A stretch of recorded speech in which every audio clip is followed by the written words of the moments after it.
Come in. Hi. How are you? I'm good. You? I'm good. Hold Are you good? Yeah. Okay. So, what's your name? My name's Yvonne. Hi, Yvonne. Hi. So tell me about yourself.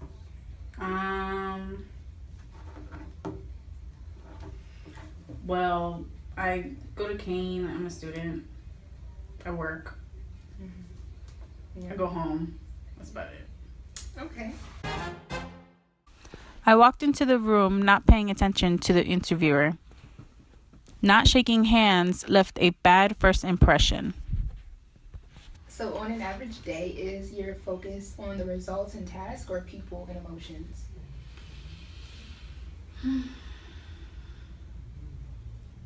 I don't really know how to answer this question. I don't really know what you're asking me on top of that. If the business priorities change, describe how you would help your team understand and carry out new goals. So if everybody had a task, like I'm not their babysitter. I'm not going to be telling them what to do or anything. I'm going to do my job and that's it. Like I don't get paid to babysit. What are the 3 top factors you would attribute to your success? It would have to be listening, Mm-hmm. communication skills, and I guess thinking skills. Are we done yet? Because I really have to go. Yeah, if you want to go, Okay. It was nice meeting you though. you too. All right. Have a nice day. Bye. I showed that I was very uneducated and I didn't know what she was talking about. I showed that I didn't care about other employees and that I was not a team player. I clearly was more interested in the text messages I was receiving and did not care about the interview at all. Could you tell me about a time you got tough feedback from your boss? No, I don't think a boss has ever given me any negative feedback. I always do a really great job.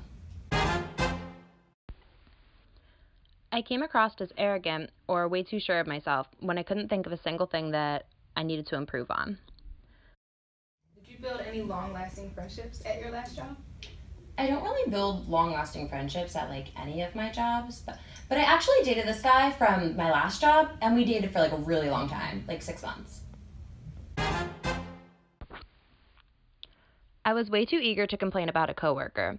I obviously never heard of self-management. Tell me about a colleague you did not get along with and why you think that is. I've had to deal with so many awful coworkers, but this one girl at my last job, she was literally the most annoying person you've ever met in your entire life. She would put her input on every single project that I was doing, and she was, pretty stupid, so she had no business commenting on anything. But we would just always get into arguments and stuff, but it came back down to, the fact that she was just really jealous of me and, my success in the business. I also showed that I do not get along with coworkers very well. And by mentioning that I dated a coworker, well, that's just not good. You don't say that on an interview. Okay, so tell me about yourself. Okay, great. So my name is Lola. As I was telling you, I recently graduated from King University. My major was public relations, so while I'm here, I love PR. I definitely feel like I have a lot of things to offer the company. I can't wait to get into PR. I don't have the most experience. All my experience comes from internships. Tell me about a colleague you did not get along with and how you handled that situation. Okay. Well, one of the situations that I found myself in was I worked with a girl, actually a really nice girl, but I noticed that she'd come to me and gossip all the time. And it made me uncomfortable. And I knew that the office she had a reputation in the office as the gossip girl.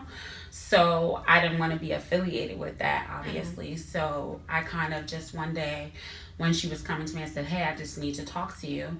And I told her, if possible, let's try and keep our conversations as professional as possible. Only work-related stuff. I really don't want to get into the gossiping about coworkers and different things like that. And I could tell that her verbal, her body language was off. But I'm fine with it. We were still coworkers amicably. It's just that, I possibly could have gotten her upset by that. Yeah.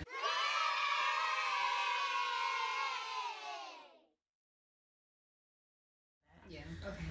So could you tell me about a time you got feedback from your boss and how you handled the situation? Okay, sure. The time that I can recall that I feel like the most effective feedback that I got was when I was working at a company. We were on sales teams and I was this team leader. In that situation, we had like daily sales goals that we had to meet, and the team leader was meant to drive performance and get everyone involved and make everyone feel like, we're gonna get this done. And one day, like, the morale was low and I just was like, okay, we just got to get these sales. So Yeah. I took on all the responsibility, and next thing I know, we didn't meet the sales, and my boss was really upset. And what she said was, listen, you have to learn to delegate responsibility, delegate tasks. Like, it's a team. Just because you're the leader, you can't do everything yourself. So that was the lesson I learned. That's good.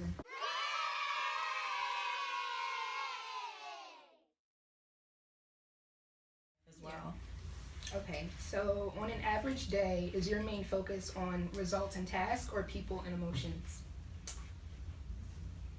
I would have to say that my focus always is emotional intelligence. It definitely puts everything else in place. So it allows you to know, like, okay, you're aware of what's going on, you're aware of what needs to be done, you're aware of who can do it, who can't do it. So I don't necessarily focus on the people and the emotions. I just try to have a strong sensibility of what's going on around me so that I can better do the job.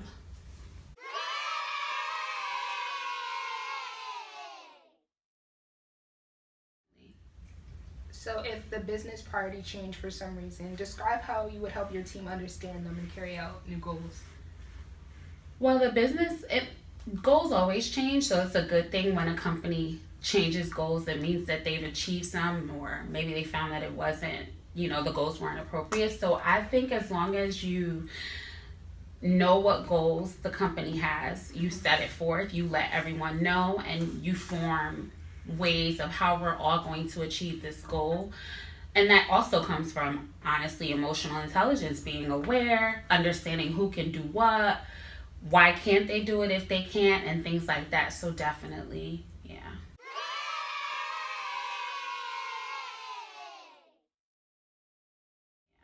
Okay, so when you're working in a PR firm, you're going to be working with a lot of different people. So how would you handle a procrastinator that may have something due every Wednesday but hands it to you late every time?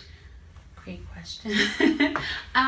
With regards to a procrastinator, I think sometimes they don't know that they're procrastinating. Sometimes their mentality is, oh, I'm going to get it done. It'll get done. So the best thing to do is help that person manage it. So if I know that the deadline is Wednesday, I'm going to start coming to the person on Monday and saying, hey, let's check up on it. And I know I'm not going to just take, oh, you know what, I'm working on it. I'm going to ask, well, let me see it. How far along have you come? That way, I don't want the person to feel like I'm babysitting them, but I'm actually trying to help them manage better.